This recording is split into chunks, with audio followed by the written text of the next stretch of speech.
Yo, what is up, everyone? Welcome to a special edition of the Renegade Roundtable podcast here. I am Jeffrey Kirby. As always, each and every week, we are joined by Jarryd. Jarryd, how in the hell are you? Happy Thursday. Another day, another dollar. Happy Thursday, another day, another dollar. And of course, this week we are joined by Joe from Draft 412 and Draft Nation. They do some wonderful work over talking about all things draft, not just the NFL. They do NHL, they do MLB, they do NBA, they do it all.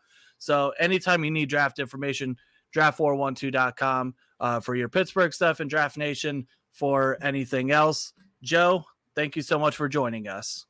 Hey, it's a pleasure, guys. Thank you very much for having me. Looking forward to talking draft stuff. Yeah, it's definitely going to be a blast here. And real quick here. Okay. All right, there we go. Computer, of course, every time we do one of these big shows, of course, my computer decides to just go ahead and take a shit somehow, some way. But it's how it always goes. But obviously, we're going to be talking NFL draft today. I've been taking some questions from different social media platforms for us to answer in terms of the NFL draft. And we're going to kind of get into hypotheticals, kind of just overall. We'll break down just the overall draft based on the different positions and all that. Now, obviously, me and Jarryd, we have been more focused really on just the first round. That's been basically our thing. Now, Joe, obviously, they do it all. They'll tell you for everything from Caleb Williams, who would be the first overall pick, down to whoever could possibly be Mr. Irrelevant. So they have it all over there. They have it all over there. Let's get started here. Let's go into the cream of the crop. Let's start off with the quarterbacks. So obviously we all know that more than likely Caleb Williams is going to be the first overall pick. In my opinion, and Joe, I'm interested to see what you have to say about him. We hear this term generational. And I don't know about you, but I feel like everyone, whether it's fans or media or whoever, we throw the term generational around, I think, a little too much. Now, when we hear when we think of true generational talents, I think of Andrew Luck. You could probably think of Joe Burrow, because I knew that Trevor Lawrence had that around. In my opinion, I don't know if Caleb Williams is generational. Is he a great football player? Absolutely. But the term generational, that I'm not sure. And Joe, I'm curious to see what your opinion is on that. Well, I agree with you. I mean, I think Caleb Williams is a fantastic talent. He's got a lot of arm strength. He is the most recent iteration of the perfect NFL quarterback in the sense that, he can move. He can pick up first downs with his feet. He'll try to keep you on schedule with that. He's accurate most of the time. He's heady. He's got the head for the game. And I think that, but you're right. I mean, when I think of generational talent, the first one of those that pops into my head is John Elway, and then Dan Marino, or if you go a little farther, closer to where we are, Peyton Manning. Like those guys, I see them as generational, where that you just can't miss. And I don't see that with Caleb Williams. I see Caleb Williams could turn out to be that, but I've seen enough of the Caleb Williams types that it doesn't always work out that way. Now, when I say that, I think he's going to be a really good starter in the NFL. I mean, the guy's got all of the talent that you need. He can make every throw on the field. He can make plays with his legs. He's strong. He can take hits. He can stand in the pocket. He can move the pocket. He can move outside of the pocket. Do everything you want him to do. But I don't think there's any generational guys in this draft. It's a strong, deep quarterback draft that could have been deeper if a couple of guys would have announced to come out. But you might see, 4 guys go in the top 10, top 12, including some potentials that have the top 3 picks being quarterbacks. But I think you can miss on all of them. I think the one that has the lowest floor, and we can get into this next, is Drake May. I think he's like the Justin Herbert type, where you know what you're going to get. But I think Caleb Williams could be the next Patrick Mahomes. But I don't think he's there. I think he's more like the next Justin Fields, maybe the next CJ Stroud. I don't put him in that generational category. Jarryd, I'll let you go next on what's your thoughts. Well, I don't really have much thought to it, pretty much on quarterbacks. To be honest, I've been paying attention more to the centers for we're Steeler fans, of course. I'm paying attention to what we're looking for. We really need other positions besides a quarterback. We do not need one in the first round. Well, then you must not be following Twitter, because according to all of Steeler Nation and Steelers draft, Steeler Twitter, quarterbacks have been one hell of a discussion. But when you were talking about when you were talking about Caleb Williams, I agreed with everything, that he has the ability to make all the throws. He can move the pocket. He's a true dual threat where he can make you miss and he can make every throw. But I noticed a couple things too, and I noticed a similarity between Caleb Williams and Drake May. And the similarity is, I think both of those guys are going to be guys that take a lot of sacks. I think there are times when Caleb Williams, when I watch Caleb Williams, there's a couple times where I remember Caleb Williams doing the Kenny Pickett special and doing the whole rolling around, running right into a sack. I remember that specifically on a couple of occasions watching the tape. So I think you noticed that. And I also think ball security. Ball security is, I think, at times going to be an issue for him. Similar to what happened with Sam Darnold. Sam Darnold had that issue when he was at USC. And I think, speaking of another USC quarterback, here you go, Caleb Williams. I think that's going to be, those are his two, in my opinion, main issues. He's going to run into some sacks with his legs, and I think ball security can be an issue at times. And, of course, always we're going to talk about the height. I mean, he's not the prototypical 6'4" quarterback. He's like, 6'1", 6'1", somewhere in that range. So, of course, that's always going to get brought into the discussion. He's not Kyler Murray at 5'9" or something, 5'10", but I also think that's something that people are going to be looking for. And then obviously the attitude itself. I mean, how is Caleb Williams going to, once he gets into the NFL, that's always going to be a question in itself too. And if he goes to Chicago, now Chicago is no New York market, but Chicago is a pretty heavy market to deal with. So, well, Chicago's the third largest market in the country. He's already said in some circles, or people around him have said for him, that he doesn't want to play in Chicago. Some of that is because he's a DC guy, and the Commanders draft number 2, and I'm sure he'd rather prefer going home and playing against in front of the hometown crowd, and doing that. But you mentioned a couple of flaws in there, right? So like some of those, yeah, he isn't the biggest guy, but he's big enough. He's Kenny Pickett big at that 6'3", 6'2" level. He could put on some more muscle, sure, I guess so. Ball security, I'm more worried about maturity. I think you kind of hinted at that. I mean, we've seen some of these things. I don't think he's the kind of guy that you move up and down the draft board for, and you trade heaven and hell to get to where you get him. I think there's enough quarterbacks in this draft that you can find someone that's around the same, but he has the highest upside, without a doubt. Like, I think he does have all those intangibles, and you'll see a lot of scouts and a lot of teams and a lot of analysts rank him as the next Patrick Mahomes. Now, that's hard to beat. When you say Mahomes, you're in lofty air, right? That's that's a guy that's in the conversation already with the Tom Brady's and the Joe Montanas and the best of the best, at that position. And so it'll be interesting to see how it plays out. But some of his actions during the season, crying on the field, pouting. I mean, if you're a real leader and you're supposed to be this generational quarterback, you don't go 7-5 in the Pac-12. I'm sorry, you just don't. I had that same argument I made against Malik Willis a few years ago during the Kenny Pickett draft, where everybody was saying this guy could throw the ball 65 yards. And I said, right, I saw Jeff George do that. I also saw Jamarcus Russell do that. I saw guys, even in that draft last year, we had Will Levis throwing the ball through Anthony Richardson. Some of these guys had just as much talent, but Willis couldn't win a starting job at Auburn. How's he going to win a starting job in the pros? And then he transferred to Liberty and went 6-5. If you're going to be that good and be the number one quarterback off the board, you better be better than 6. You better be able to, put your team on your back and carry it to where you need to go. And I think that's the issue with Caleb. He has had times, he's had moments where he's done that. He has flashed brilliance no doubt, and that's why people are salivating to get him.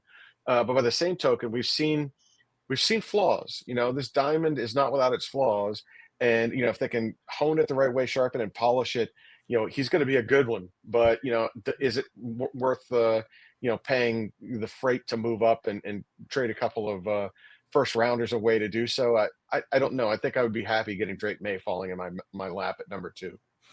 And speaking of the other quarterback, and obviously we are all, in the assumption that Caleb Williams is going to go number 1 to Chicago. Number 2 is where things get interesting, because you have Washington, and then behind that you have New England, where I think the prototypical mindset is that Drake May goes number 2, Jaden Daniels goes number 3. I've been having this thought for months, and Jarryd will be on board when I say this. For some ungodly reason, I feel like that flips. I feel like for some odd reason, Jaden Daniels ends up a Washington Commander and Drake May ends up a New England Patriot. Why I think that, I don't know. But I don't think that's far afield. I mean, you've got a new ownership group in DC. Jaden Daniels could be, a combine warrior. He's the kind of guy that will show well, outside of uniform, in shorts, without pads on, in a building. And let's face it, he played really well this year. And it's hard to argue that he's not worth a number 2 overall pick. I think that Drake May is, like I said before, I think of this group, he's got the best floor. Like, what you're going to get with him, where Daniels could be a crapshoot. I mean, up until, this year, and let's face it, I mean, Kelly, his Coach Kelly, does not have a great track record of putting quarterbacks in the league that do well. You know what I mean? He does well with his quarterbacks in his system, but I think you have to go back to Cincinnati to find Pike, who might have been that quarterback that did okay in the NFL. But again, he was sort of a middling guy that played a couple of years. But Kelly has system quarterbacks that he plays with, and Daniels is a perfect fit for him. When he got to LSU, he went out and got him, and we saw the improvement from last year to this year. And so the guy clearly has it, and he's going to look good in practice. He will look good in practice. Do the Commanders have what it takes to pass up on Drake May to go after and really roll the dice? Sure. I mean, I could see that it's very possible. And I've seen scenarios where Daniels does well and he goes number 1 off the board. Those are crazy. People that's a lot of clickbaity kind of stuff. Yep, that's exactly it. So, yeah, I'm not sure that's going to happen, but if you're contrarian enough, I'm dumb enough to click on your site so I can yell at you through my computer, and that's what these guys are really doing. I think it's Williams. If Chicago stays there, it's Williams. If someone trades up into that spot, it's going to be Williams. I don't see any scenario where it isn't Williams 1, but I can see that flip flop with Daniels. Although I wouldn't make it. From what I've seen, I think Drake May is a prototypical quarterback. Yeah. For the NFL. And I think I used a comparison to Justin Herbert before. I think he has better wheels than Herbert does. But I think he has that same kind of moxie, same kind of leadership, same kind of arm strength, very accurate, same size, and I think that part, if I were the Commanders, that would be sexy. I wouldn't move. I would just sit there and let him fall into my lap. That said, if they prefer Daniels, it wouldn't shock me, but I would raise an eyebrow. I think here's the interesting thing when you talk about Jaden Daniels versus Drake May. And I agree with the fact that you know more of what you're going to get with Drake May versus Jaden Daniels. Jaden Daniels, to me, has that similar intrigue factor as to what Anthony Richardson did last year, because you don't know, because the range of what what Anthony Richardson could be is through the roof. I mean, the window was so wide. He can, in terms of how raw he was coming out. Now, do I think Jaden Daniels is as raw as that? No. But Jaden Daniels is a guy that he can burn you with his legs. He has really good athleticism. I think he goes through his progressions very well. There was a couple little niggling things that I didn't like overall. But overall, I mean, you don't win a Heisman Trophy without – you have to be good somehow. He did it in the SEC. So he was very good. And then you get to Drake May. Like you mentioned, he's a very prototypical NFL size. His deep ball, very pretty.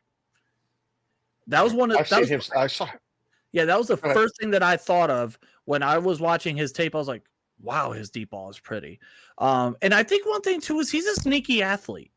He's not athletic, like he's not as fast as a Jaden Daniels or a Caleb Williams, but I think he is a sneaky athleticism to where if you don't think about it, he can burn you at times with his legs. And then, like I said, also, I think he's going to take a lot of sacks. Now at UNC, their offensive line was not great at all. He took 67 sacks in 2 years. Like I said, not all of that is going to be on the O-line, and not all of that is on Drake May, but I do think that is something that you have to notice if you are going to draft Drake May. And obviously with the Commanders, they have a lot of work to do, and if that's the route that they want to go. Well, and they also have to improve that offensive line. They gave up more sacks last year than any other team in the league, if memory serves me correctly. Actually, I think, and if I'm not mistaken, because I just looked this up, I think the Giants did. In fact, You know, here, I that's- can actually, You're probably right. I can Yeah, pull pull this it up up here. if you got a Yeah. chance. But you know, the Commanders need to do something on that offensive line. But you can't pass up. You can't. They need a quarterback more than they need anything. So May's going to be the guy if he's there. And you know, they're not going to get Alt, or they're not going to get Fashanu. They're not going to, you know, Yeah. trade. I don't think they trade back. I think they need to get their quarterback for the future, and you can always build a line around that. And there's also free agency that they can go into. And this crop of offensive tackles in particular, this is a pretty deep core. You get the Alts and the Fashanos of the world that are just 1 and 1A, but there's not much of a drop back from there like we see in other positions. Like, so I think that, you know, the Commanders can address that later, and they draft high. They draft high in every round. They're going to get guys that slip. They'll be able to move things around. They do have a couple of extra picks from trades that they made for the Sweat deal and the Chase Young. the Chase deal. Yeah. So like they have a couple of they've got draft capital to move up and do what they need to do to get what they want to get here. And I think that once you take care of May, the rest of it will kind of take care of itself. And I agree with the whole offensive tackle thing. There are a possible 10 guys going all the way up from Olufashanu all the way down. There are 10 possible names that could go in round one. If you think about it in that way, from different mock drafts that I've seen and just the different scenarios, that it shows that, yes, that offensive tackle class is very deep. So when you get into that second round, guys that you thought could possibly go in round one, you're going to be able to get in round two, and maybe even get into round three as well, depending on how you wanted to go with that. So I think they'll be able to build, and I agree. There's no way that they wouldn't go after a quarterback here. Yeah, it's too high to pass that up. You just can't. Yeah. And then, okay, here we go. And then obviously you get to the other quarterback that we're pretty damn sure is going to go in the first round, JJ McCarthy. Now, obviously I'm an Ohio State guy, so we all know how I feel about JJ McCarthy. He's whooped our ass twice. But when I take that hat off and put my draft hat on and we get to talking about him, I really like the kid a lot. He wins. Is he the sexiest pick? No, not whatsoever. But I think, and I'm curious to see what your opinion is. To me, I think go ahead. Sorry. No, go ahead. I want to hear what you have to say first. Yeah. Well, first of all, I am a Michigan guy, so I'll say go blue all day long. Here we go. Yeah. So, you know, I'm not, but in all honesty, I think that JJ is the hidden gem here. Mm-hmm. And I'm not being a homer with that. I'm saying that because for a few reasons. One, Harbaugh played a very specific kind of offense that, you know, JJ's skill set was matched well for, but there are things that we haven't seen that he can do. And those things will manifest themselves at the combine. They'll manifest themselves at his personal pro day. And I think I don't think he gets by 8. If Atlanta doesn't trade for Fields, I think McCarthy's the odds-on pick to end up in Atlanta at 8 and go there and be their quarterback of the future. He has an arm. He's got size. People don't think that he has size, but then you look at him and you're like, oh, this guy's a real 6'3". He's got arm strength. He's got legs. He's got wheels. You know what I mean? And I think we see that was manifested in play, and we saw that demonstrated many times in that offense. But you know, Harbaugh doesn't have a lot of downfield throws. Like, he's a ball control guy. He's a run first guy. And so we haven't seen the best of JJ McCarthy. And I think that he has a pedigree. You know, he was a 5-star out of high school. He's won the national championship. The guy's won at every level he's been at. You know, and I think he's going to be a winner. He could end up being the best of the bunch, to be in all honesty. We just don't know it because we haven't seen it outside of the scheme he ran in Michigan for the last couple of years. And we'll be able to see a lot of that, not just on film, but in person in the combine next week. Here's what's interesting. And one thing is I agree with practically everything you said.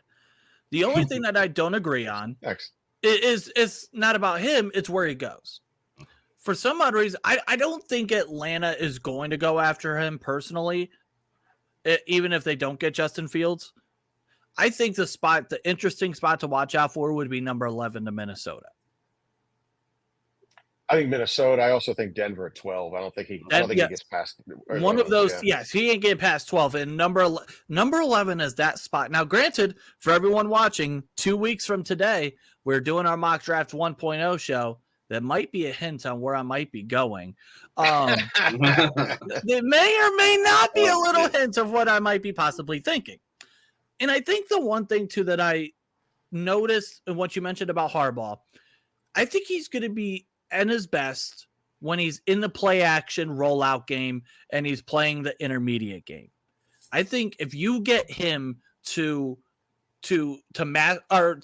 get him into an offense that's going to allow him to do that a lot, similar to what Kevin Stefanski and Baker Mayfield did in 2020, a lot of under center play action, boot action. I think if you do a little bit of that with JJ McCarthy, I think you have yourself a gem. And here's my thought on JJ McCarthy. I think he's going to have a similar success to what Brock Purdy did in year one with him in San Francisco. Interesting. Yeah, he's got a Purdy-esque feel to him in the sense that he's already a good enough. He's cerebral enough to be a game manager. If you put him in a situation where he has Purdy's athletes around him, the Deebo Samuels, the Brandon Ayuks, the CMCs of the world, I could see him immediately flourishing. I also can see a scenario where he takes a year or two to develop into the quarterback that he can be, because you're right. I think he hasn't played that yet.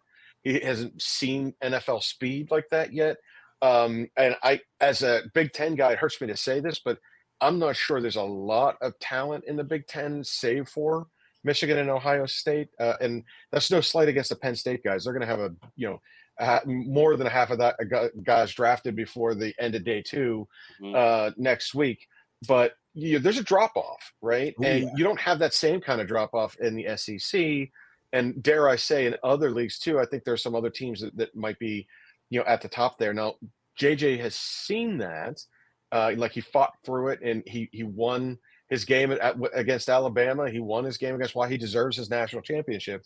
But I think of the 4 guys that we've talked about so far, he's the one that will likely need a little bit more time to develop. Now, I don't think the problem I have with him going to Denver is Sean Payton. I mean, Sean Payton is going to look for that cerebral quarterback, which JJ McCarthy can be, but also he's looking for that guy that's Drew Brees. He's looking for that next Drew Brees. He thought he had it with Russell Wilson. It didn't work out. And he inherited some of that too. So I'll give him that. If McCarthy is the guy for him there and he gets to 12, it would be interesting because, he used, like, you don't want your starting quarterback rolling out and putting themselves in a situation where they're going to get hit on every single play. We've seen that fail. Ask Anthony Richardson, and he's a big dude, right? Ask Jalen Hurts, and he's a big dude. Josh Allen's just a monster, and I don't know how he survived the entire season with as much running as he did. JJ's not that big. He's almost that big, and he can put on a little bit more muscle and mature as a player, and he's still a young guy. But ultimately, I think that he might be better suited for a year or 2 of seasoning. So he can still use his legs, but be smart about it, JJ. Don't go out there and get your head knocked off. Yeah, I think it's interesting to see what's going to happen. Jarryd, I know you haven't really been able to say much. No, I'm interested about Bo Nix is the next quarterback going. I've been seeing him going round 1, late round 1. There was this one mock that Kirby and I saw. Steelers had him at 20. I think it was Field Yates. Field Yates. What do you think about him? Not the first round guy. Yeah. You know, I Thank think you. that Thank the you. problem you have with Bo is really twofold. One is uh, Pac-12 plays a certain type of game that hasn't led to much NFL translated success in recent years, right? Outside of So Justin Herbert. you've got Justin Herbert, and we'll see Caleb Williams this year. Mhm. But if you look at the rest of that league, even though it's a score happy league, you know, they play gadgety offenses, which is problem number two. You know, he did very poorly in an Auburn offense that was more pro style, albeit he was playing against superior talent there, and he was a younger guy. But what I do like about Bo Nix is he's a leader. He does have an arm. He is a tough son of a bitch. He's the kind of guy you want on your team, but that's the kind of guy I draft in the second round. You know, and I say that because the gadget offense he plays in Oregon doesn't, like, he's never under center. Like in the NFL, you can't play that way. And the kind of plays that they ran, you're not going to see that in the NFL. So he's going to have to be used to, by the time the season were to start, if he were to be a starter, to walk up under center, you know, call plays from there. And that's a different perspective than calling it out of the pistol or the shotgun. It just is. And not every play is going to be a four wide system. And you're going to have, you know, play action passes, and you have to read defenses better. That does not exist in the Pac-12. That does not exist over the last 2 years for him. And even though I think he's got the talent, and it's an interesting play, I honestly, I see him. That's a second round risk for me. I think same thing holds true for Penix in that situation, and the handful of other guys that, you know, we'll talk about, you know, after that. But like ultimately, I like Bo Nix as a player. I think he could, you know, he's the kind of guy you want to have on your team. He could be a guy, but that's a second round guy to me, because I don't think he's a guy is worthy of that first round moniker. No, I totally agree. I was just wondering. I've been seeing that a lot lately in mocks. In Yeah, I was gonna yeah. say first and foremost. Yeah. First and foremost, thank you for saying that, because that's been driving me and Jarryd up a wall. And I think the other thing too is that he's one of those older quarterbacks. There's been precedent over the last couple of years of seeing older quarterbacks not be the greatest in the NFL, i.e. Kenny Pickett and Desmond Ridder. Yeah, and I think that if you look at that though, in the past, the NFL wanted guys to stay in college an extra year to get that extra year of seasoning, because it was good for them back when college played NFL style. Now these guys don't play NFL style, so there's a dearth of quarterbacks every year, and the league has had to adjust to it. So they run offenses that are commensurate with the abilities of these, spread offenses that you see that are prevalent now in all of college sports, where they're always looking for the matchup. I want to put my number one receiver against your number four corner, you know, that kind of stuff. And, you know, and that's how those lesser teams, you know, beat the Michigan. So you have the Appalachian states rise up and beat them because they were able to isolate guys one-on-one on an island. And you might have one or two athletes that can compete that way. And the same thing with Bo Nix. I mean, you know, I know we'll talk about his receiver a little later, a first round guy in Franklin, but like ultimately, you know, the hardest thing for the NFL to gauge is there are no offenses that look like Oregon's offense in the NFL that he'll be able to step into right away. And man, he's going to have to learn the position. And that's why at his age, that forces him down the board into a second round for me. Agreed. Yeah, if I see Bo Nix in round one, we might lose our minds here. Obviously that's kind of it in terms of quote unquote first round quarterbacks. And like I said, that's only what me and Jarryd have been worried about. Obviously, in terms of running backs, it's not really there's not a first round running back that's going to go out in this draft class. So it's like, really think there's anything to talk about with them in terms of the first round. You get to the wide receiver, where what's new? Death, taxes, and a wide receiver core being deep in a draft. You look at some of the top talent. You got Marvin Harrison Jr. That's my guy. Clear number one. He might be the overall best prospect in this entire draft. You get Malik Neighbors, who is an absolute stud. You get Keon Coleman. You get Roma Dunze.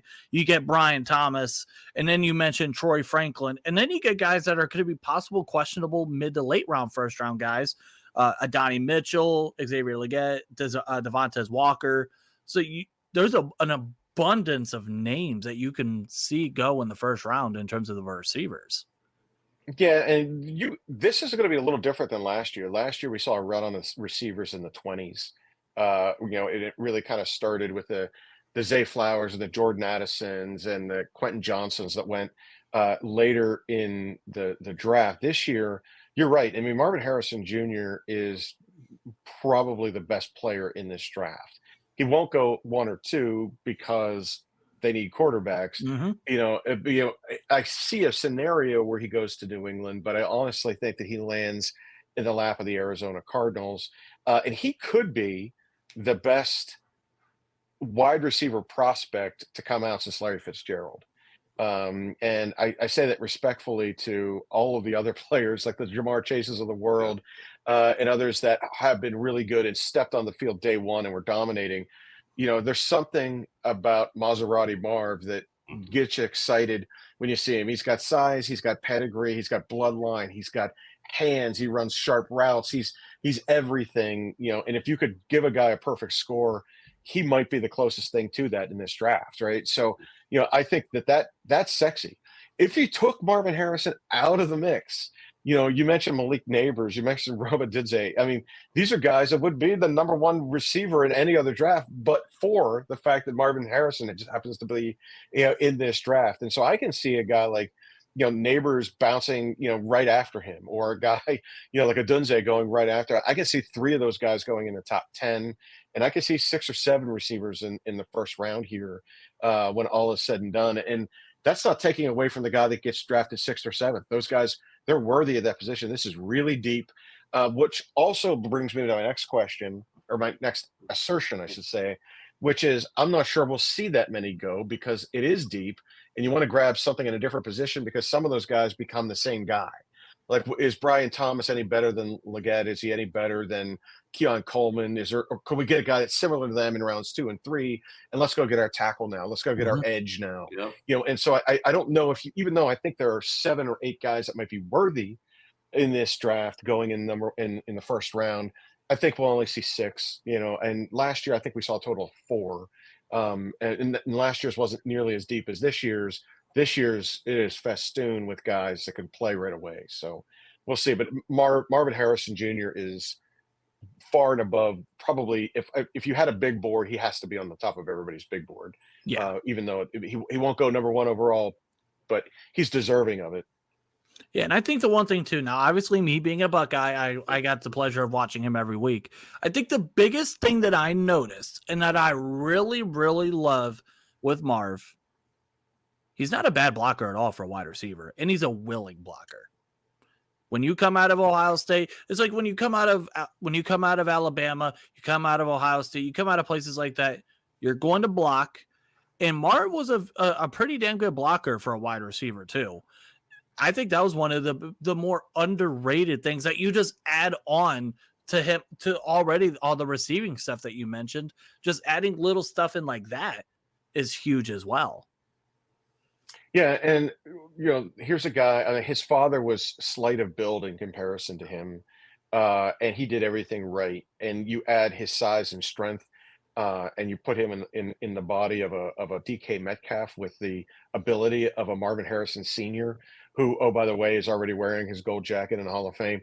Those kind of that tells you where you are with him, and that's why I think he's head and shoulders above everybody else in this class. Yeah. And then, like you mentioned with the receivers, I mean, there's a real possibility that the first 6 picks in this draft, at least the first top 5 easily could possibly be wide receiver, or either wide receiver or quarterbacks. You have that option to where you could see, obviously you assume the first 3 picks are going to be quarterbacks. Arizona picks Marvin Harrison at number 4. Then you get to number 5 when you get to the Chargers. Now they could go in a multitude of directions, but do they want to go with a receiver back-to-back, knowing that Keenan Allen is getting up there in age? Mike Williams could be coming back from injury, and Quentin Johnston in year 1 was nowhere near as good as we thought he was going to be. So do you think, could they possibly go with a Malik Neighbors there, or do they go with a Brock Bowers, who obviously we'll get into a little bit later? So I think that's an interesting thing. And then you get to the Giants at number 6. They need a guy badly, and I think someone like a Malik Neighbors would be amazing for the Giants. Yeah, and the Giants clearly need a lot. So I could see them doing plenty here. But let's back up for 1 second. I mean, if the Cardinals, if Harrison falls to the Cardinals, I think the Chargers are going to have a really hard choice between a Malik Neighbors and a Brock Bowers, right? I think both those guys are completely different types of players, but they all have world-class ability that sit right there. But you're right. I think that we might not see the first defensive player taken until the 11th or 12th pick, right? And even then, I mean, the Dallas Turners and the Jarryd Verses of the world on the edge, like, I'm not sure there's anybody that's worthy to be in the top 10 there. Somebody might, who knows, they flash up, they do really well at the combine or the pro day, and someone wants to take a run at them. But you're right. I mean, the Giants can go in a variety of different directions here.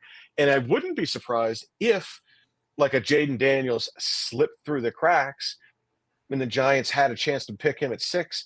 I wouldn't be surprised to see that happen either. No, but I don't think that's going to be the case. I think the Giants go receiver there. I think it's going to be Neighbors. If the Chargers don't take him. But, if you ask me about the Chargers, it's got to be either Neighbors or Bowers. I've seen mocks that have like a Joe Alder or a Fashanu going there. And again, that makes sense to me. I get that. But I also think that you want to round Herbert with as many weapons as you can. And you're right. You have an aging core and, frankly, a injury-prone core with a Mike Williams who seems to get injured every single year. And Keenan Allen, who's been injured 2 of the last 3 years. But, this past year was really, top shelf for a while. He was the number 1 receiver for a number of weeks heading into week 8 or week 10 or whatever it was. And so I could see that. I could see that going there. If I were the Chargers, I would go Bowers. But again, that's if they believe that Quentin Johnson can develop into the player that they thought he was going to be when they drafted him last year. And if they think Keenan Allen still has a couple of some tread on the tire that they want to do there. But I think the Giants are in prime position to improve that wide receiver room by taking a Neighbors right there. Right. I think though, if there is a chance, going off topic for a half sec, there's one place I think that a defensive player is going to go. I think it's going to be Atlanta, and my gut feeling is going to be Dallas Turner. That would be my early on possible thinking where I'm like, you know what? That's where if you want to see where a possible defensive player is going to go first, I would bet my money on Atlanta. I can see that, and I think a lot of that depends on what happens with Fields, right? I think if Fields, if that trade is made, then I think at that point they won't need a quarterback, which is their biggest problem. And then I could see them going and doing like the Dallas Turner thing and almost kind of doing what Houston did last year by getting that extra first round pick at the top. They got both Stroud and the edge from Alabama. Will Anderson. Yeah, Will Anderson Jr. And I could see them doing the same thing. Hey, we went out and got our quarterback. We gave up a 3 and a 5 to do that, or whatever the asking price is, and now we can dip into that and improve our defense. And that's a place where they definitely need to improve it. Oh yeah. And then, like you said, in terms of the receivers, I mean, and I agree too, where if you're, and it's weird with this draft where we talk about 4 quarterbacks that are going to go in the first round, wide receiver, deep as ever, offensive tackles, deep as ever, edge rushers, there's a number of guys that you can go with, but it's like there's no off-ball linebackers. There's maybe one safety that you could put in round 1. So it's like you get a couple positions where it's like there's one or none, and then the rest of them are just flooded. And same with like the interior offensive lines. You get one, maybe you get like 2 that are possibly going to go in round 1, but then every other position is just flooded. Yeah, and that happens sometimes. It's cyclical in many respects. And it's okay. I think if you look at the way the NFL drafts the first round these days, there are 4 areas where they concentrate, right? So quarterback is a blue chip position, edge rusher is a blue chip position, left tackle is a blue chip position, and then on occasion, you'll find a guy like a wide receiver like a Marvin Harrison that's blue chip. Those are the positions where it's okay to spend those first round picks. Interior alignment on the defensive line, unless they're, someone like we had like Jalen Carter last year that's going to blow you away.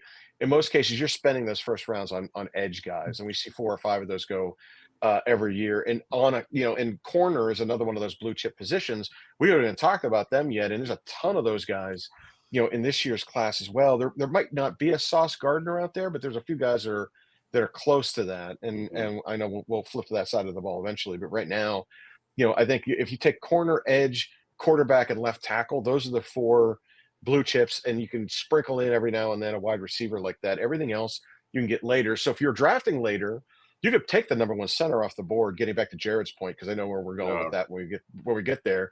Or you can get that guard, and the Steelers have done that. They got Pouncey in the late 20s. They got, both Faneca and DeCastro in the late 20s, and they got those, but they were the top and the best in their class at guard, at center, or wherever it was, and they were able to do that later on in the first round. And you'll see a run on those guys. You mentioned safety is another place like that too. Yeah. I mean, tight end, there's only one that we all know, and it's Brock Bowers. He is him. He is very good. And I think the range of where he can go, we could see him go as high as pick number 5. And then he could go as low as mid teens.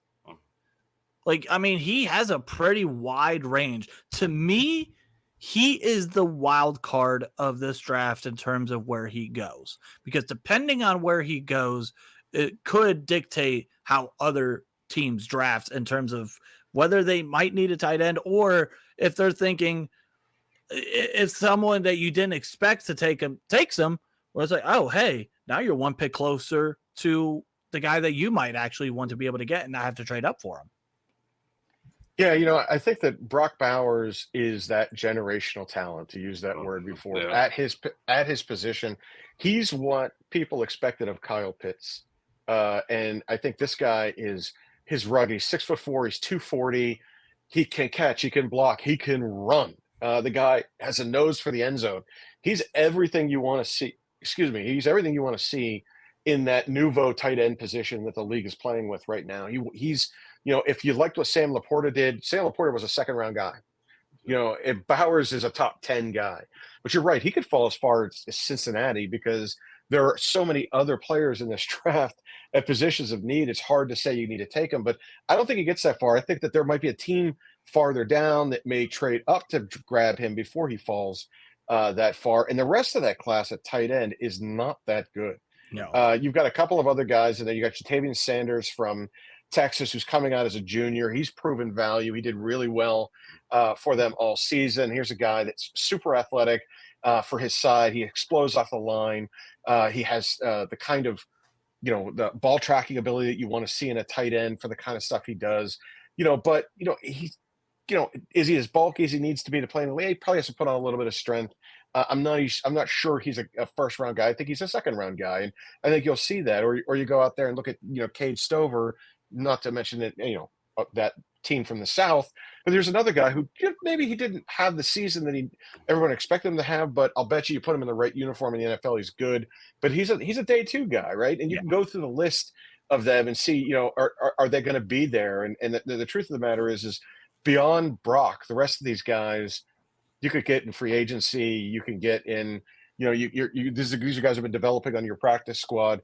These are guys that could develop into something, but these are day 2, day 3 guys for the remainder of the class. Right. All right. Getting into offensive linemen here. I'm curious on your opinion on this. Olu Fashanu or Joe Alt? Because I know those are the clear number 1, 1A or 1B or 1-2 in terms of this draft class. And I know that's going to be a big argument on who is better and whatever. Personally, I think I am a Joe Alt is offensive tackle 1, and then Fashanu offensive tackle number 2. Do you agree, or do you think that Fashanu would be offensive tackle 1? From what I've seen this past year, it's hard for me not to say it's Fashanu. And I say that only because the guy has had almost 2 perfect seasons at the position. He plays in a league that features a lot of edge rushers he's going to have to control.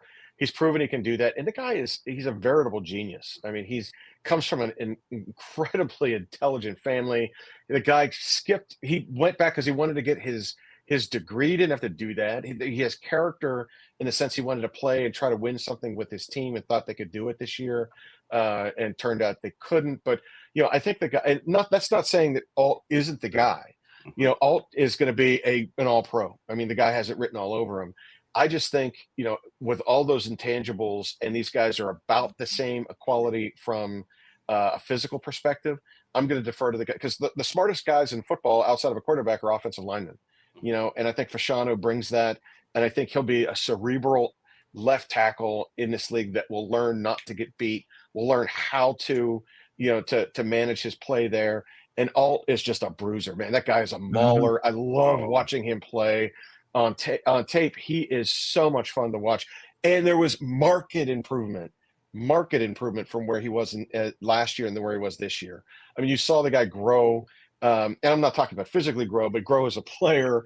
And he's got everything that you want to see in a left tackle. And I don't think you could make a mistake here. If I were a GM, I'd take Fasciano for the intelligence. But if you told me you can't take him, you got to take Joe Alt, I think I can live with myself. I think to me, the one thing that I noticed the difference between Joe Alt and Ola Fasciano was I think Joe Alt's tape, to me personally, I think jumped out a little bit more in terms of being that bruiser, being able to move guys off the ball or off the line of scrimmage. I feel like to me, he's better in the second level. And I think too, he has the experience. He's played over 2,000 snaps in his career. He's very athletic. But I do think also you look at, he's more of that run blocking bruiser left tackle versus where I'm not sure he's as quick as and pass pro in terms of being a left tackle. And I also think too, he needs to get a little bit stronger. And I think that is something that Olu has in him in terms of he is definitely stronger. But I just think overall, and like I said, and we're nitpicking here, and we're talking about the two top both guys are going to go in the top 10. So, and I mean, you can't go wrong with either or. Yeah, they may go back to back. I could see the Chargers at 5 and the Giants at 6. Bang bang. Alt and Fasciano are both off the board. I could see that, but neither one of these guys are getting out of the top 10. Yeah, no, especially when you look at the Titans and you look at the Jets. Those two right there are two teams where it's like, especially the Jets. The Jets have Dwayne Brown, who is 99 and a half years old. He was around when Abraham Lincoln was assassinated. And so obviously they need an upgrade there at the left tackle position. Yeah. But yeah, and then no doubt. You go after that, you get Amarius Mims, who has been possibly linked to the Steelers. You get Tyler Guyton, Troy Fatanu, Tylese Fuaga, Kingsley. How do you pronounce his last name? Kingsley, what is it? Suamiata or whatever? You nailed it, my friend. Sumiata. Oh, wow. I actually. Sumiata. So you get him from BYU. I mean, even guys like Patrick Paul, you could possibly see going late round 1. Jordan Morgan from Arizona. I mean, there is just an abundance of guys. But I think that one thing too that I'm curious about is JC Latham, because I'm not a fan. I'll just say it straight up. I'm not a fan of JC Latham at all. I'm glad that and it's weird because he's a guy that we need a right tackle, but he is not the right tackle that I would want. Yeah, I think that it might be, if you're talking about we as the Steelers, I think the Steelers may be better served grabbing Amarius Mims, at that position, if he's available. Because you're right, I think this year they kicked Broderick Jones over to the left. The Chuks Okorafor experiment's over. He's gone. I don't know what they do with Dan Moore, but it can't be starter at left tackle. It shouldn't have been the last couple of years. And I think that, they've got problems on that offensive line, and it depends on how they fill those voids. And I think the Steelers can look into that first round of free agency, which starts before the draft, and try to fill those voids. They did very well last year with Isaac Seumalo, getting Herbig in here as a depth piece as part of that. Yeah, and then they went out and got Broderick Jones. If they play that same hand this year, and they go out and they get a Mims or someone to play right tackle, in the first round, and they fill up, and they fill in with a center in the free agent market or something like that, or they decide to go center in the first round and fill in right tackle in the free agent market. There's going to be they're going to attack that, right? Like, let's face it. I mean, Omar Khan hired Andy Weidel for a reason, and Weidel was in Philadelphia when they were building that great offensive line that they have there, and defensive line for that matter. He knows what it takes to build a championship team there. He's here to do the same thing here. And I think that was underscored with the hire of Arthur Smith. They're going to play, a run control offense as part of that, which will only serve to help Kenny. And you can't do that if you can't run the ball.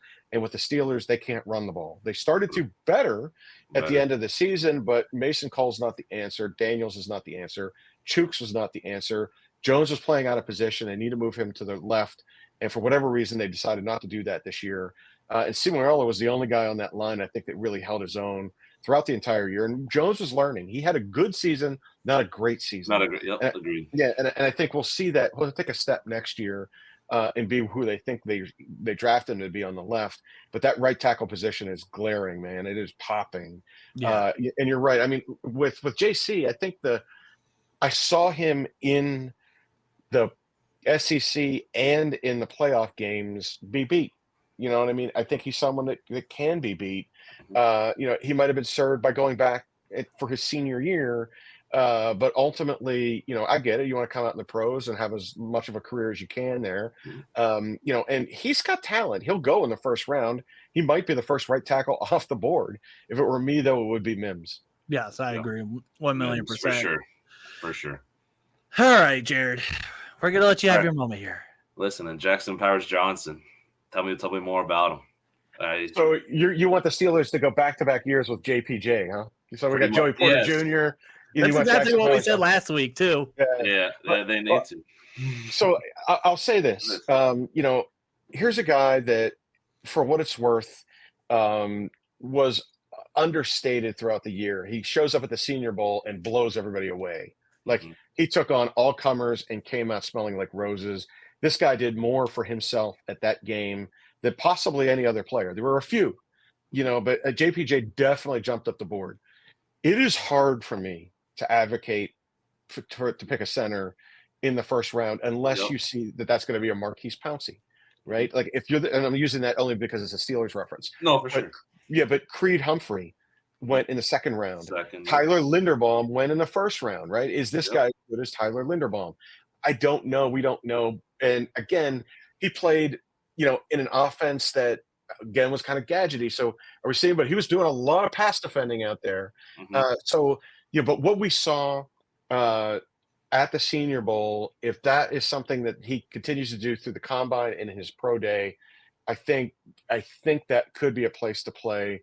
I think they could replace Mason Cole with that. I mean, let's face it, Mason Cole was not good last year. He was well below Tomlin's line, below the line. The standard was definitely not the standard there. And that needs to be improved in a line like that. Now, it's risky that you can go out and get a center that's going to start from day one. But Creed Humphrey did it. Tyler Linderbaum did it. If you go back a couple of years, God Almighty, the Philadelphia Eagles drafted Landon Dickerson, played him at guard, and they're going to move him inside. I mean, those kind of things. They were waiting for Kelsey to retire. So, those guys are there. I honestly think you go for the bookend. If I were the Steelers, I would get that right tackle. If they took JPJ, I would hope that they would trade back a little bit. Okay. Take him at 24, take him at 25. Drafting him at 20, I think it's a little too high. Little too high. He's not Tyler Linderbaum. Yep, but I do think he's Creed Humphrey, and Creed Humphrey's an All-Pro. I think and the only reason why I would be okay with passing on JPJ is for the reason of get your bookend tackle, and then around 2 come back and get Zach Frazier. You got Zach Frazier. You got a couple. There's a couple of guys in this draft that you can get later. Frazier is, like, I guess you could call him local at West Virginia, but there's a guy who played with a broken leg because he didn't want to come out of the game. You know what I mean? At that, and a game that really wouldn't mean much. That's character. That's the kind of leadership you want to have. You want that guy to be part of your huddle. And I think that guy could be, available at that number 2 slot if the Steelers choose to do that and take a risk, see if he falls, and and if not, that there's other solutions there too. But the solution isn't Mason Cole. I think JPJ, Zach Fraser, maybe there's a few other guys like Van Pran. Like,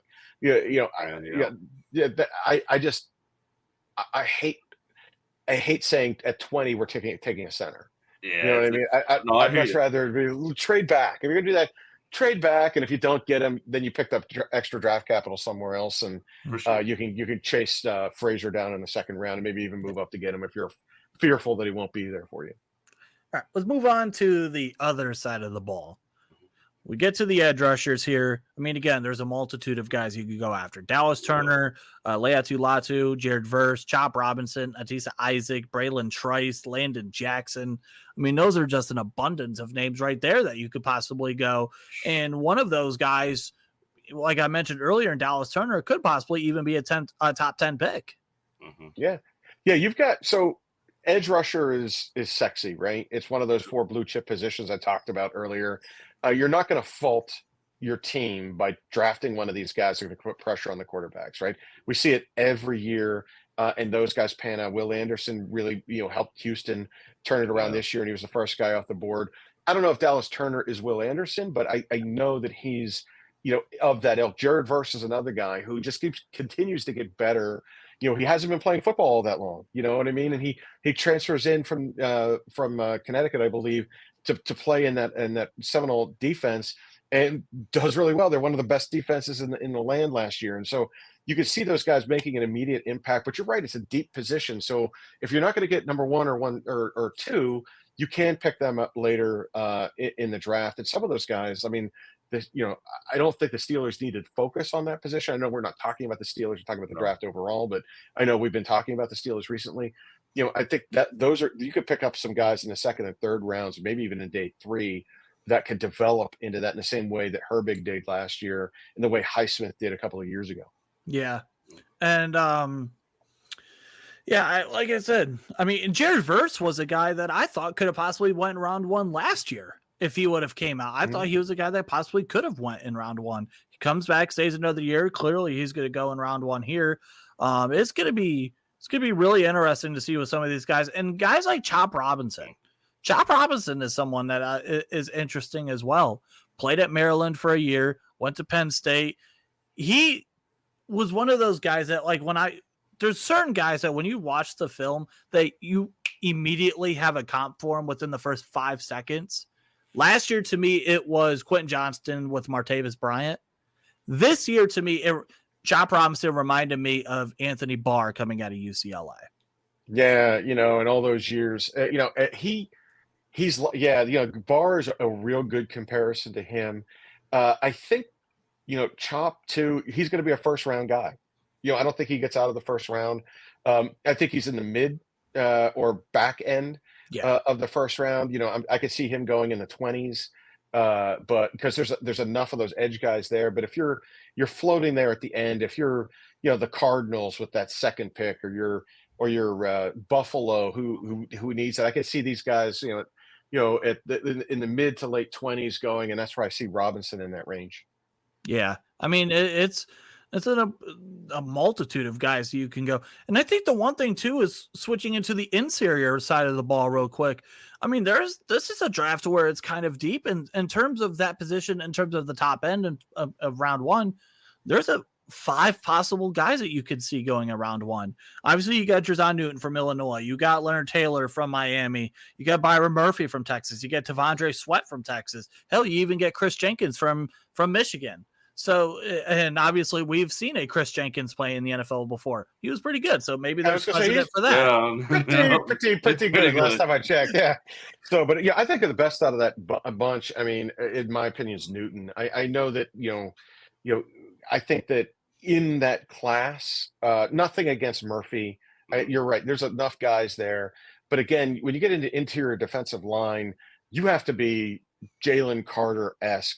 Or a Ndamukong Suh. Yeah, give me one of those guys where it's like I can't miss. Like, this guy is going to dominate for the next 10 years at that position. Then, all right, I'll make that pick. And I think that Newton is one of those guys that can be that. I think of this group, I like him for his strength, his size. He's the qualities that you want. He can play a number of different techniques on the defensive line. You want to put him over nose. You want to put him zero technique. You can get that. He has the speed to shoot the gaps. He could play, in a 4-3 or a 3-4. I think this guy is somebody that's a can't miss, but is a mid first round guy. Like if he goes in the top 10, that might be a little high for that position. Yeah. But hey, if someone needs that, then hey, you're going to go out and do that. I think the lesson we learned last year is the teams don't care. I literally watched. I was talking about Jahmyr Gibbs and the Steelers trading up, or not trading up, but the Steelers, using that trade that they had with Chicago and grabbing him as the first pick overall. And I convinced my editor in chief of that, saying, this is a guy that could be the first overall pick in the second round, because he's likely going to slide. Maybe someone in the late first round takes him, and all of a sudden Detroit says, nope, we're taking him here, top 12 or whatever it was. And then later they went and got a guy in Jack Campbell to play inside linebacker, which I thought was a second round guy, perhaps, a little early too. But you know what they did? They went out and they said, here are 2 holes. We're going to bring in these guys. They fill those holes. We're done. We don't care. Maybe we overdrafted them. Sure, we could have waited. Maybe we could have traded back, gotten more, draft capital for it. But we decided not to, because these are our guys. We're taking them right now. And they didn't care what anybody thought. And both those guys worked out for them. For sure. I think if there's one team that I would see Jerzon Newton going to immediately, it's Seattle. Oh, for sure. Well, yeah, right. I mean, you talk about big holes, big holes there. Yeah. They need, and that's one you can justify it for, right? Yep. That without a doubt. Yeah, they need something badly. And then off-ball linebackers, really none that are first round worthy. Then you get to that cornerback position where, good God, you get guys like Nate Wiggins, Terrion Arnold, Kool-Aid McKinstry, Cooper DeJean, who I think he's a hybrid in terms of what you can do with him. Quinion Mitchell, TJ Tampa's a guy, Kalen King, Josh Newton, and his Rakestraw. I mean, there's 9 guys. 9 different names. No, I'm not saying that 9 corners are going to go in the first round, but there are 9 possible names that you could see go in round 1 in any different variety. Yeah, if you said that any of those guys came off the board in the first round, no one's going to shake a stick at that. They're all going to say, yeah, these guys are first round material. Now, you could break them out and say, well, group A of that 8 or 9 are the McKinstries of the world, the Terrion Arnolds of the world, the Cooper DeJeans of the world. And I agree with you on Cooper DeJean. I think that guy is sneaky good. I think he could play corner. He could play safety. He could play that rover hybrid position that we saw Brian Branch do, that Troy Polamalu was kind of like the first guy to really kind of play in that position. And he also brings an aspect to the return game. The special teams game, absolutely. Yeah, that will just make him that much more valuable based on what he can do there. And so if you told me that one of those 4 guys went off the board, as the first corner, that all makes sense to me. The one that I think, if I had to choose one you said, look, you're taking a corner, which is the first one you take? I take Nate Wiggins, and I take him because I think he's the closest thing to Sauce Gardner that's out there. He's got length, he's got speed, he's a ball hawk. He might not like to tackle as well. He's got the Deion Sanders thing where, hey, I'm not going to tackle. It's going to be a bunch of Olays. But I'll pivot around the ball, but don't ask me to go in there and Rod Woodson tackle the guy. You know what I mean? That's not what I do. Sure. I cover guys down the field. And that's in this day and age, if you lined him up on the other side from JPJ, who was much more physical, I think you've got a real nice tandem, a nice 1 and 1A there.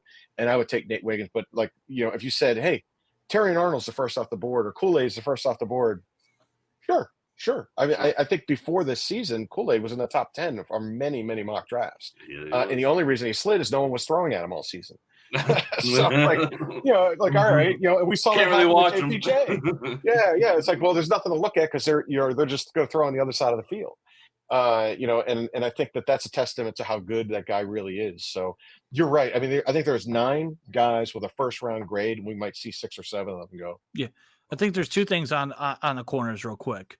Number one, when you talked about Nate Wiggins, I think the one thing too that I learned about him that was really interesting. You look at what happened his freshman year.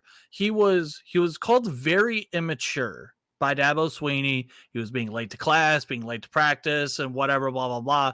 And Dabo got in his ass Nate Wiggins turned it around. He became very accountable for himself, and for the rest of his career ended up being pretty damn good. And I think that shows that, hey, he understood before that he needed to change, and he was willing to, and he did. So I think that's a character thing with him in a positive matter. And I think the other thing too is, like you said with Cooper DeJean, I mean, you could do an abundance of things with him, and I really like him a lot. He might be one of my favorite prospects in this draft. And then you look at Quinnia Mitchell. Now, Quinnia Mitchell, his college is about an hour from where I live, and me and one of my guys, one of me and Jarrod's friends, Herb, we're talking. At the end of the day, I would not be fully shocked if Quinnia Mitchell ended up being cornerback 1 in this class. Well, he showed out. There's no doubt. I mean, that guy, at his Senior Bowl, really did well. I think that the pedigree might be the only thing he's missing. It's like, did this guy in a lesser class of play, can he stand up to the rigors? But he was playing against those guys he's going to be playing against in the pros at that game, and did really well. He's got the size, everything they're looking for. He's another one of those guys like JPJ that just rocketed up the boards based on his performance there when you got him in front of guys that were comparable pros, soon to be pros, I mean, and turned him loose. And they were like, look, this is where this is going. And let's see, how he plays out. And now he's the belle of the ball. Everybody wants him. I think I think he has a chance to be a Jair Alexander. If you could become a Jair Alexander, I think you're doing pretty good for yourself. That ain't bad. That ain't bad praise. Yeah. That ain't bad praise at all. And like I said, there's a multitude of other guys. And then you get to the safety position. I mean, there's really only the one that you could possibly see going, and that's Tyler Nubin from Minnesota. And I mean, and that's even a possible question mark as well. Yeah, I don't think any of these guys are first round grades, in my opinion. I like Nubin. I like Kinchins from Miami. I like Kalen Bullock from USC. My favorite of the group is Bullard from Georgia. I think that he has played really well. He's a headsy guy.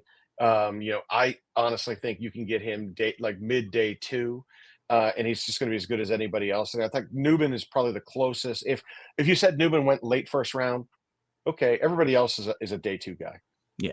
Okay. All right. I have a couple draft questions that I've been asked to ask for this episode. I got 3 of them for us. First question that I got was from my guy, Tony, and he asked, and Joe, this is where you're going to be able to break it all out. Who do you think is going to be the biggest steal in this draft? It doesn't mean they have to go in their first round, though, right? No, I'll let you. I'm going to say I'll give you 2. Lad McConkey, who just balled out at UGA for the last couple of years, balled out at his bowl game. I think that people are afraid to pick him because he comes from an offense that, he doesn't look like Malik Neighbors when he runs, right?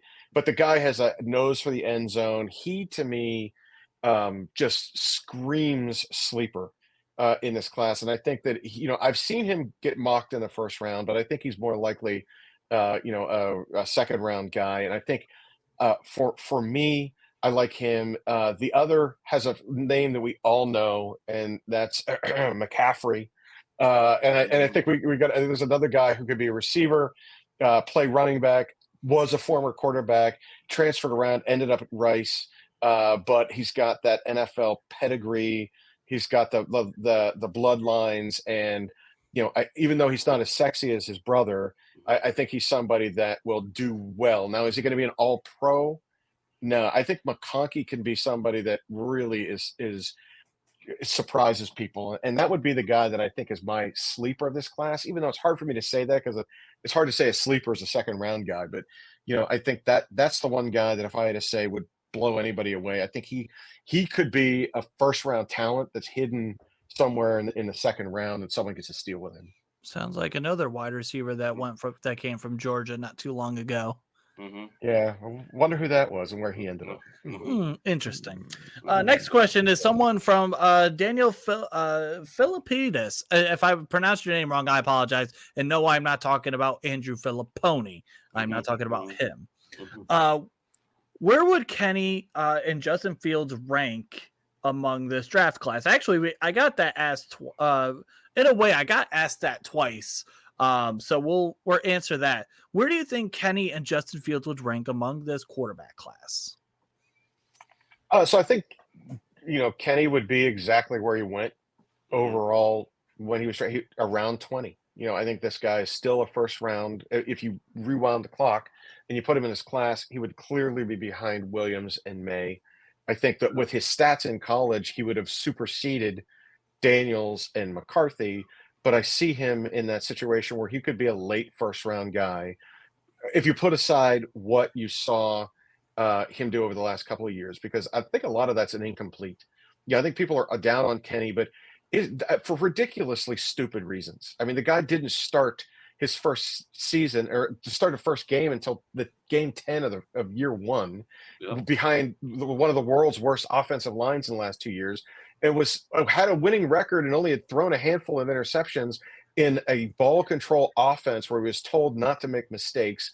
Don't throw the ball down the field. He wasn't making those calls. Those calls are coming from the sideline, and then he gets injured.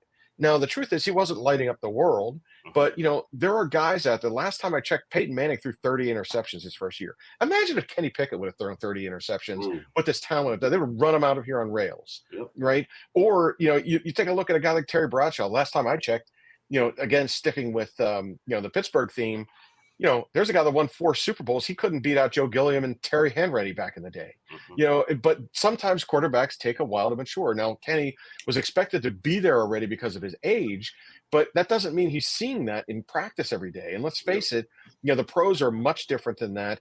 And we also see quarterbacks play longer, better as they get older.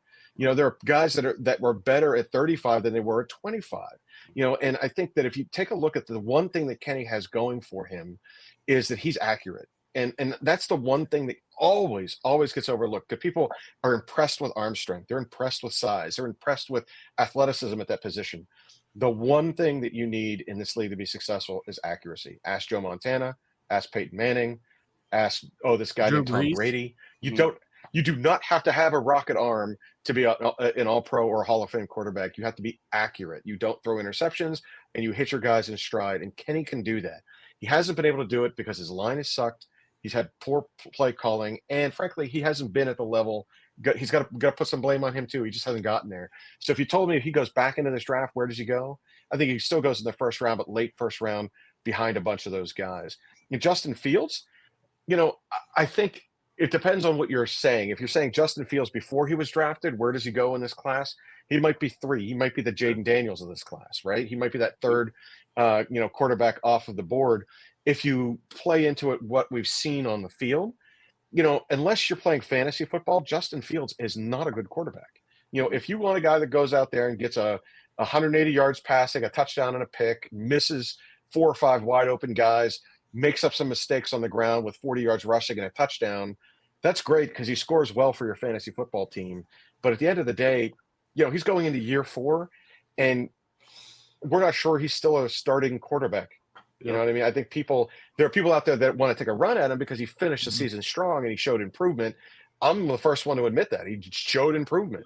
But, he's going into his 4th year. I mean, give Kenny that length of rope too. So I would put him number 3 in this class. So, because I know there will be some Steeler fans who are very, very, very upset with you for saying for saying that in terms of Justin Fields. And obviously, and I'm a Buckeye. I love the Ohio State Buckeyes.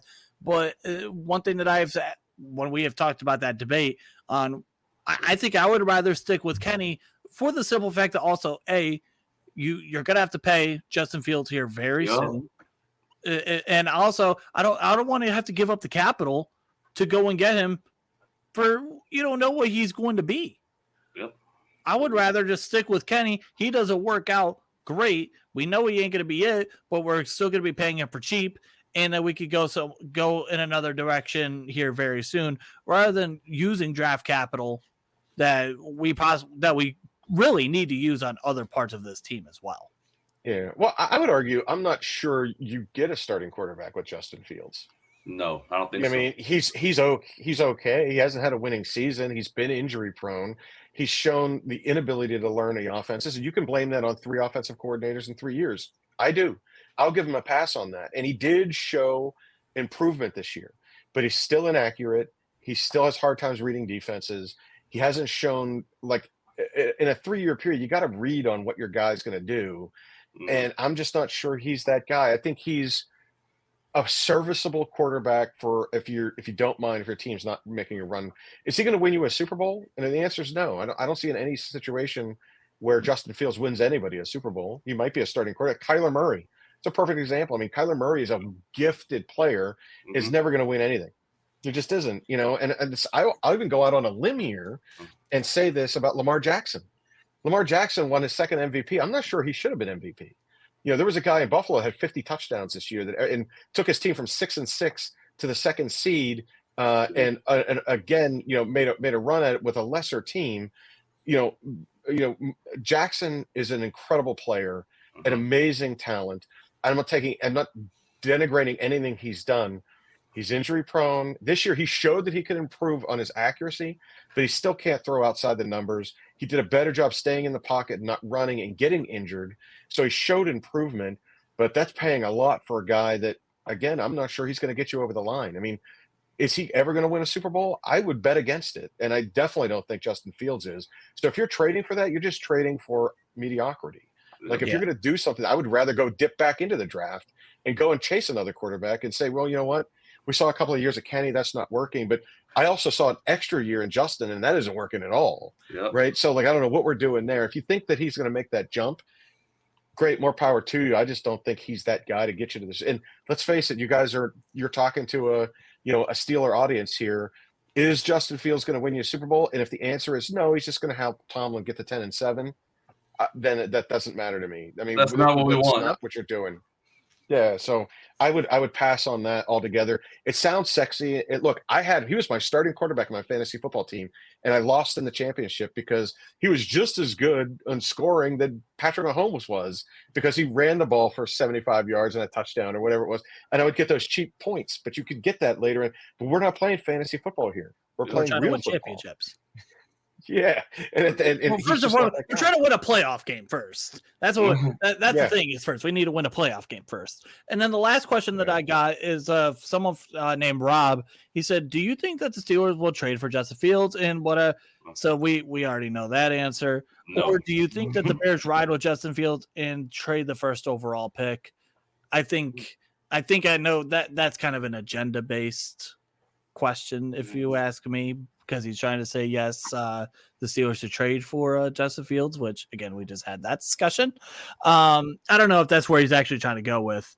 No, Justin Fields is getting bounced out of there somehow, some way. He ain't the starting quarterback, and they're getting Caleb Williams. Although, let's play a hypothetical game for half a sec.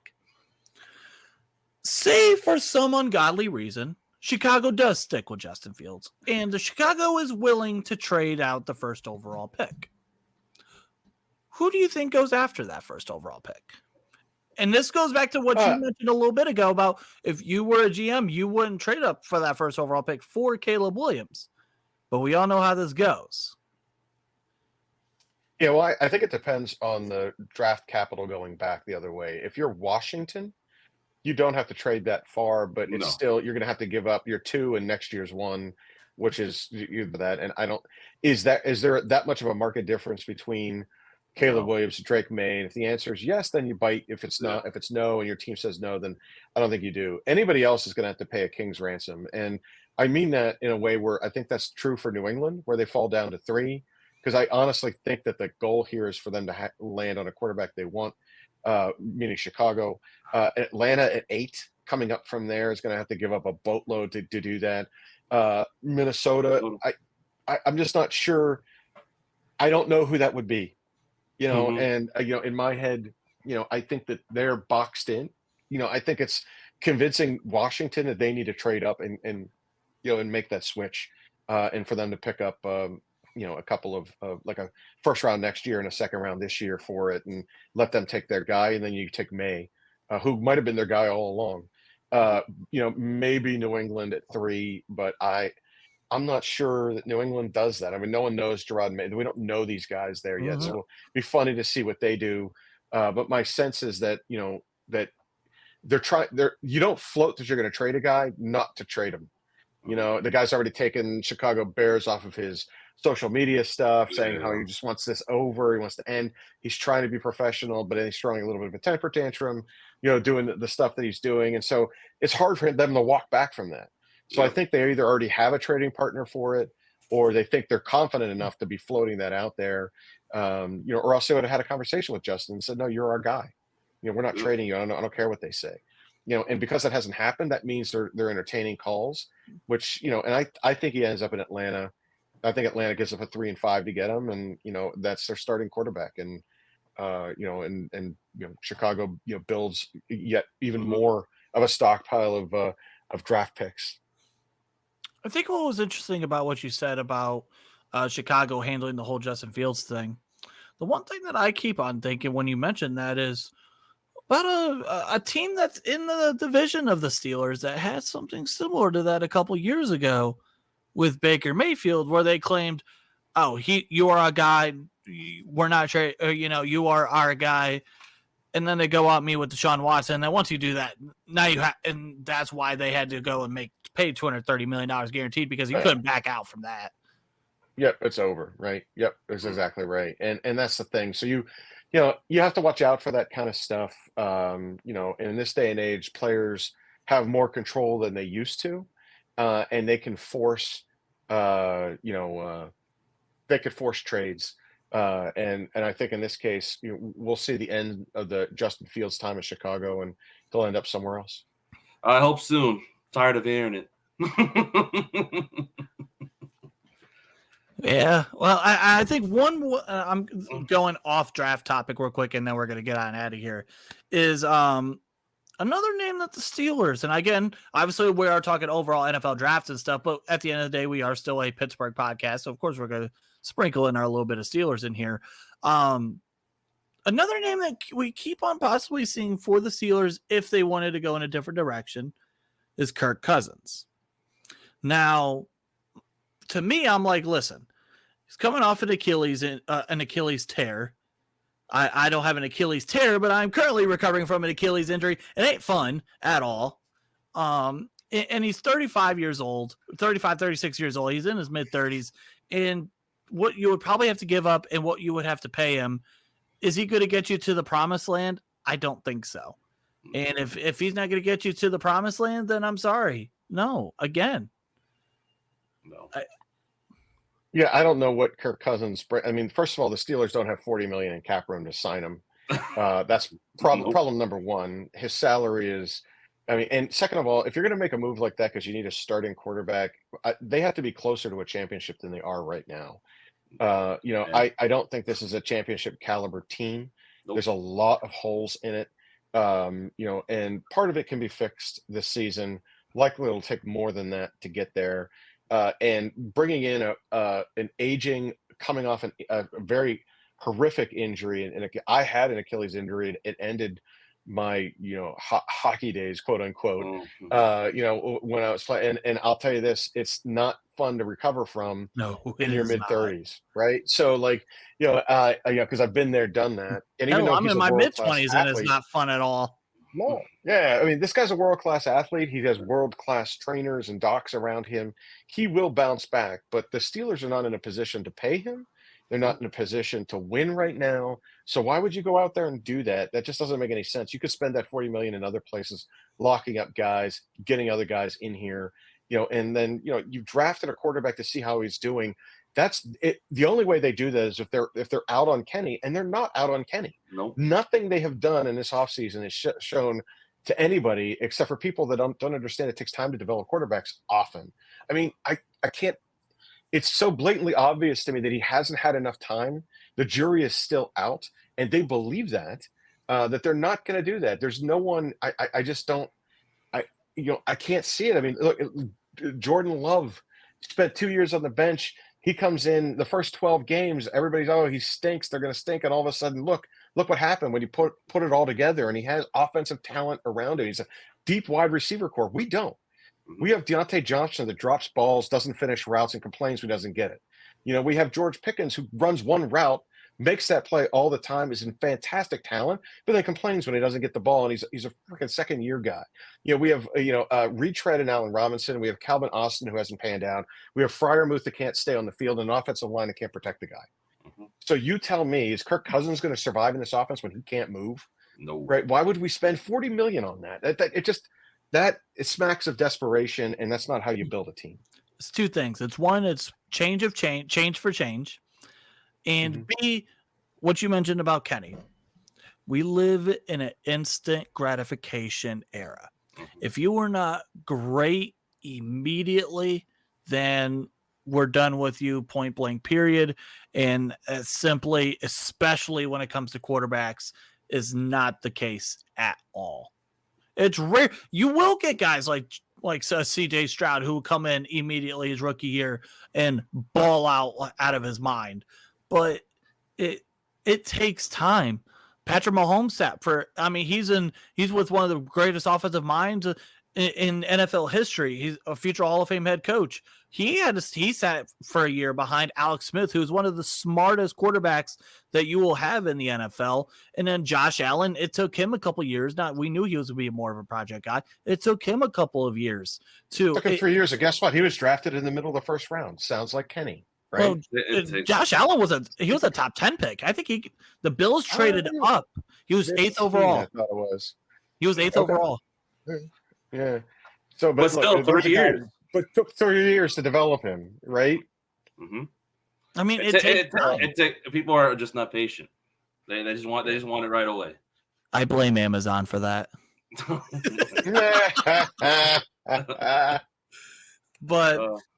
But other than that, I think that was a hell of a discussion. That was definitely the most overall draft talk that we have had on this show so far in this draft season. Joe, thank you so much for joining us. Again, make sure Draft 412 and Draft Nation. I'll put a link to everything down in the description, so you guys can go check them out on all things draft. Period. When it comes to the sports drafting, we're not talking about military drafts here. But until then, thank you very much for having me, guys. I really appreciate it. It was a lot of fun tonight. But yeah, learned a lot, really. And there you go. And that was the overall thing too, is not only for you guys to learn everything too, for us too. I mean, we learned a little bit more as well. And I mean, we've been studying the NFL draft and we learn a little bit more each and every day, but that's what Draft 412 and Draft Nation does for you. But until then, I hope you guys have a wonderful weekend. Stay safe. Again, no episode next week, but remember March 7th, live here on the Renegade Roundtable podcast, Mock Draft 1.0. It's going to be a banger as usual. But until then, have a great weekend. Stay safe and peace out.